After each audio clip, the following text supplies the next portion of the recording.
Hello, Kevin. Jane Diggle from BBC. Hi. You were very, very young when Scotland was last in a major tournament, so obviously you'll have no memories of France '98, but I would imagine you'll remember the hurt and the pain and the years of not qualifying.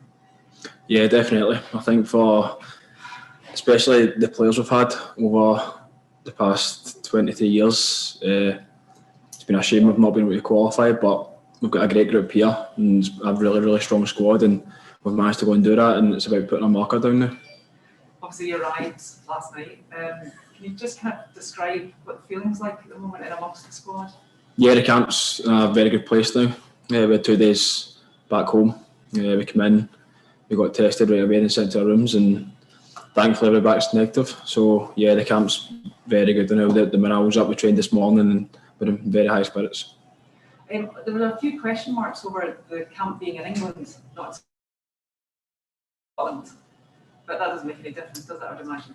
No, not at all. I think if you look at the facilities here, they're top draw. But I think it's just about getting the lads together again, getting some sessions under their belt and getting that real good feel factor about the place. We've had it in Portugal and we've brought it to Middlesbrough now.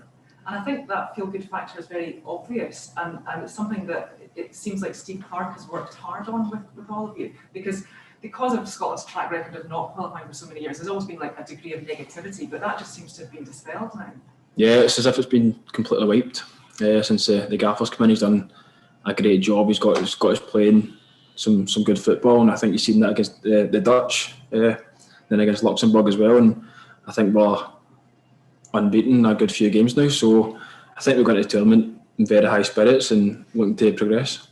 Just finally from me, I'm sure you saw and heard the boos before the England warm-up matches. What were your thoughts on that, and also are the Scotland squad planning to take a knee? I think the captain came out today and said we're going to take the stand. I do it at club level at Hibs, and I think it's just about everyone coming together in the football community and stamping out racism. Kevin, what has the goal for you done for you in terms of your confidence and your belief in terms of trying to force your way into this team? Yeah, of course, it's done the world of good, to be fair.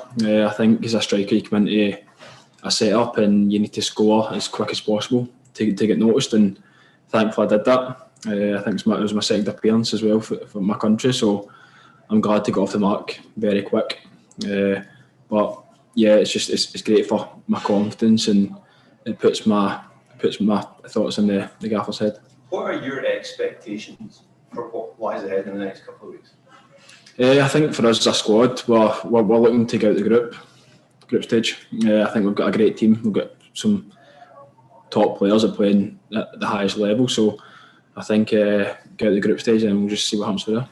From you personally, the fact that you found the net in the last week, do you feel that you can crack the starting lineup? Do you feel that you can challenge Lyndon and Che for a place in the starting lineup? I think that's just completely down to me now. I've got a good few sessions before the first game, and every minute I'm on the pitch I'm representing my country, so I need to do well and catch a manager's eye and hopefully chip in a few goals. We saw John Flett back with the squad today. Yeah. How good was it to have him back on the pitch, and what's he had to deal with in the last week or so? Yeah, it's great. I feel like he's back. He's obviously had a tough time over in Portugal, testing positive, so he's just been in his room ever since, and so we got a wee round of applause this morning when they came in for the boys, so yes, it's great to have him back. Well, that was what the round of applause was, because we obviously saw you all gathering, and it must have been quite hard for him and for you being separated over there. Yeah, definitely. I think obviously it's tough. He wants to come in and start well and go for a contention place, and to get COVID in the first few days, it's obviously tough for him, but he's a strong character, so he'll definitely bounce back, and he was good today in training, so it's good to have him back. Just to be in this environment, this camp, which could last for some weeks, depending on how you get on, how are you all going to switch off? What are the things that you can do behind the scenes to kind of just get a bit of downtime in this camp? Well, it's hard because obviously there's COVID rules, so you obviously still need to sit 2 metres away from each other and that, but I just think it's just, apart from training, you need to go and you just need to relax really. We've got a tough few weeks coming up. There's going to be a lot of intense games and a lot of intense training sessions, so every opportunity you get, you need to rest and relax and recover for the next day. Is this an experience like nothing you've ever had at all? And in some respects, is that a bit of an adventure? Yeah, definitely. It's great, especially we came here yesterday and Robbo, the skipper, bought us all like gifts and that as well. So we all got a lot of box and there was a lot of stuff in it. So I think it kind of made you realise that you are here, you are the Euros, and it started now. Can I ask what's in the box? There's Apple Watches, earphones, there's a lot of stuff. And I think that's just credit to Robbo. He done off his own back. So I think he's a guy who's a great captain, a great leader, and I think he's the best person to take us forward. Kevin, does this feel real now that you're here in the final camp? Yeah, it does. I think even coming here to facilities like this, and obviously the skipper giving us gifts and that, I think it just makes you realise that you are here we're in a major tournament, and we're all really excited for it. Have you had time to pause for reflection on where you were a year ago and where you were 2 years ago and all that's happened since then? Not really. I think me as a person, I just take stuff day by day and take stuff in my stride, and it's been a long, tough season. I've not had really many breaks during the season. I've just been on the go all the time, and I don't really mind that. So yeah, I think for us it's just about starting the tournament well, and it starts now. Was there ever a time when you arrived in here and you didn't maybe feel as though you belonged with all of these big stars in the Premier League? And what did scoring a minute into your second cap do for giving you a feeling of belonging? Not at all. I think this is a great group here. They accepted me in right away, my last camp in March, and I'm impressed there as well. So, but obviously a goal helps your confidence, it helps you with the lads and that, but the lads have been brilliant to me since I've come in. They've accepted me right in the group. In qualification terms, how important is this first game? Yeah, of course it's important. You want to go off to a good start in any tournament and any match you play in. So it'll be full focus in the Czech game and how we're going to try and beat them. Do you feel as though Scotland can win at Wembley? Of course, I think you need to go into every game. I think you can win, but first and foremost, the Czech games comes first, so we just need to concentrate on that. Yeah. We'll take some questions from Zoom now. Gabriel. Hi, Kevin. You're just talking about focusing on the Czech game first. Is that what everyone's focus is on, the manager's focus? And what have you been doing about them? Did you watch their game the other night as a group?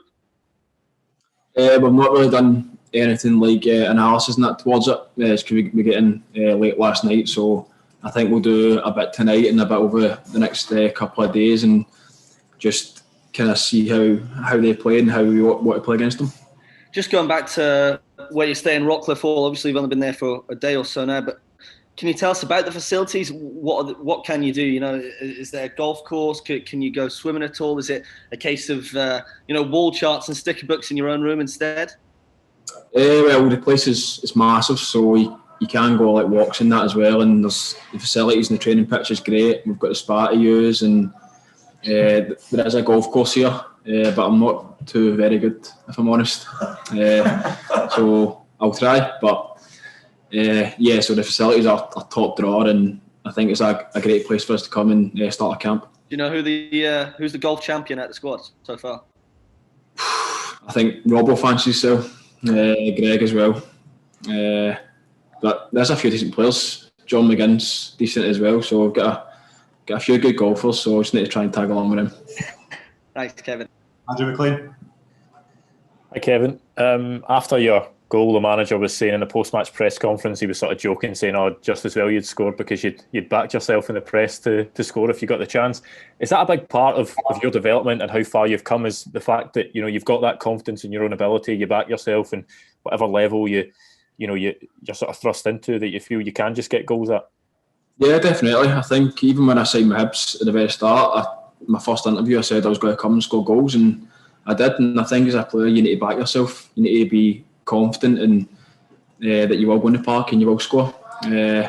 So yeah, I'll always back myself to score goals wherever I play. I think there's maybe not enough of that in football, of people just coming out publicly and backing themselves. Some people are maybe a bit tentative to say what they think they're capable of, whereas you're more than happy to say, look, this is what I'm here to do, and I think I can do it.